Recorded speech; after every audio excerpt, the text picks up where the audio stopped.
नमस्कार, मैं अलाना खान। आप देख रहे हैं इंडस न्यूज 24/7। पेश है आज के प्रमुख समाचार। देश दुनिया की महत्वपूर्ण खबरों पर नजर डालने से पहले आपसे अपील है कि इंडस न्यूज 24/7 के यूट्यूब चैनल को जरूर सब्सक्राइब करें। चिली के पूर्व राष्ट्रपति सेबेस्टियन पिनेरा की हेलीकॉप्टर दुर्घटना में मौत। चिली के जंगलों में आग से हाहाकार के बीच यहां के पूर्व राष्ट्रपति सेबेस्टियन पिनेरा की मंगलवार की हेलीकॉप्टर दुर्घटना में मौत हो गई। बताया जा रहा है कि 74 वर्षीय पिनेरा और 3 अन्य को ले जा रहा हेलीकॉप्टर दक्षिणी चिली की एक झील में गिर गया। बचाव कर्मियों की कोशिश से 3 लोग बच गए, जबकि पिनेरा की जान नहीं बच सकी। पिनेरा को 2010 में अटाकामा रेगिस्तान के नीचे फंसे 33 खनिकों के रेस्क्यू के लिए याद किया जाता है, जो सीधे उनकी देखरेख में हुआ। ये रेस्क्यू ऑपरेशन दुनिया में छा गया था, जिस पर 2014 में द 33 फिल्म बनी। अमेरिका में बड़े भारतीय छात्रों पर हमले, फिर एक को बनाया निशाना। यूएस जाकर ख्वाबों की उड़ान भरने की हसरत अक्सर मध्यवर्गीय भारतीय युवाओं में होती है, लेकिन इस बीच जिस तरह की घटनाएं सामने आई हैं, उससे यही लगेगा कि यहाँ जैसे भारत के किसी पिछड़े कस्बे जैसा माहौल हो चला है। जी हाँ, नस्लवाद से बीमार अमेरिका में भारतीय छात्रों पर एक के बाद एक जानलेवा हमले हो रहे हैं। इस बार भारतीय शहर हैदराबाद में लंगर हौज निवासी छात्र सैयद मज़ाहिर अली पर अमेरिका के शिकागो में कैंपबेल एवेन्यू पर उनके घर के पास 4 हथियारबंद लुटेरों ने हमला करके गंभीर रूप से घायल कर दिया। अली मास्टर डिग्री हासिल करने के लिए अमेरिका गए थे। हमले के सीसीटीवी फुटेज से पता चला है कि हमलावरों ने पीछा करके पीटा। अली ने खुद की एक्स पर वीडियो में बताया है कि खाने का पैकेट लेकर घर लौटते वक्त हमला हुआ। अमेरिका में पिछले हफ्ते लोहियो में लिंडर स्कूल ऑफ बिजनेस में 19 वर्षीय श्रेयस रेड्डी वेनिगर को मृत पाया गया था। जनवरी के अंत में इंडियाना के पर्ड्यू विश्वविद्यालय में नील आचार्य नाम का भारतीय छात्र लापता हो गया, फिर उसकी मौत की पुष्टि की गई थी। पिछले महीने विवेक सैनी नाम के 25 वर्षीय भारतीय छात्र को अमेरिका के जॉर्जिया राज्य में एक बेघर व्यक्ति ने बेरहमी से हथौड़े से पीट कर मार डाला। सुपर 30 के संस्थापक आनंद कुमार को यूएई ने दिया गोल्डन वीजा। बिहार में सुपर 30 के संस्थापक आनंद कुमार यूएई की विशिष्ट भारतीयों की सूची में शामिल हो गए हैं। उन्हें यूएई सरकार ने गोल्ड मेडल वीजा दिया है।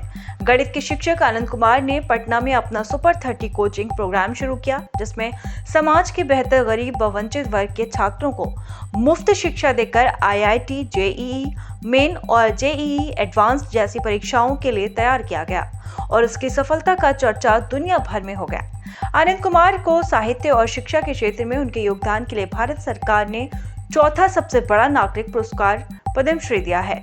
आनंद कुमार के ऊपर बॉलीवुड में फिल्म भी बन चुकी है, जिसमें उनका किरदार ऋतिक रोशन ने निभाया है। यूएई ने जो गोल्डन वीजा दिया है, उसमें वीजा धारक को संयुक्त अरब अमीरात में स्वतंत्र रूप से रहने, काम करने और अध्ययन करने की अनुमति के साथ दीर्घकालिक निवास की परमिशन शामिल है।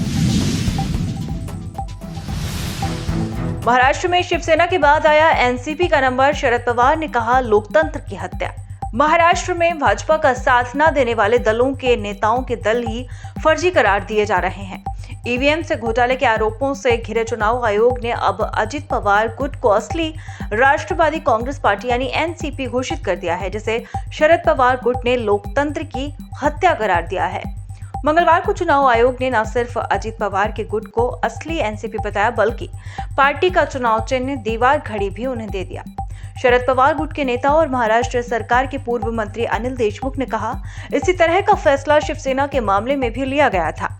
साल 2022 में चुनाव आयोग ने एकनाथ शिंदे गुट को असली शिवसेना घोषित किया था और पार्टी का चुनाव चिन्ह भी उन्हें ही दे दिया था और बाल ठाकरे परिवार के लोगों को शिवसेना का हकदार मानने से इनकार कर दिया था। ओबीसी आरक्षण से किसे दिखाया जाएगा बाहर का रास्ता। इन दिनों सुप्रीम कोर्ट के 7 जजों की पीठ इस सवाल का जवाब तलाश रही है कि क्या राज्य अनुसूचित जातियों यानी एससी की श्रेणी में उप जातियों की पहचान कर सकता है, जो अधिक आरक्षण के लायक हैं। मीडिया रिपोर्ट्स के मुताबिक सुप्रीम कोर्ट की संवैधानिक पीठ ने मंगलवार को ये सवाल किया कि पिछड़ी जातियों में मौजूद संपन्न उपजातियों को आरक्षण की सूची से बाहर क्यों नहीं किया जाना चाहिए और वो सामान्य वर्ग में प्रतिस्पर्धा करें। चीफ जस्टिस न्यायाधीश डी.वाई. चंद्रचूड़ की अध्यक्षता वाली 7 जजों की पीठ में शामिल जस्टिस विक्रमनाथ ने पूछा था कि इन्हें आरक्षण सूची से निकाला क्यों नहीं जाना चाहिए। बेंच में शामिल जस्टिस बी.आर. गवई ने कहा, एक शख्स जब आईएएस या आईपीएस बन जाता है तो उसके बच्चे गांव में रहने वाले उसके समूह की तरह असुविधा का सामना नहीं करते हैं। फिर भी उनके परिवार को पीढ़ियों तक आरक्षण का लाभ मिलता रहेगा। उन्होंने कहा कि ये संसद को तय करना है कि ताकतवर और प्रभावी समूह को आरक्षण की सूची से बाहर करना चाहिए या नहीं।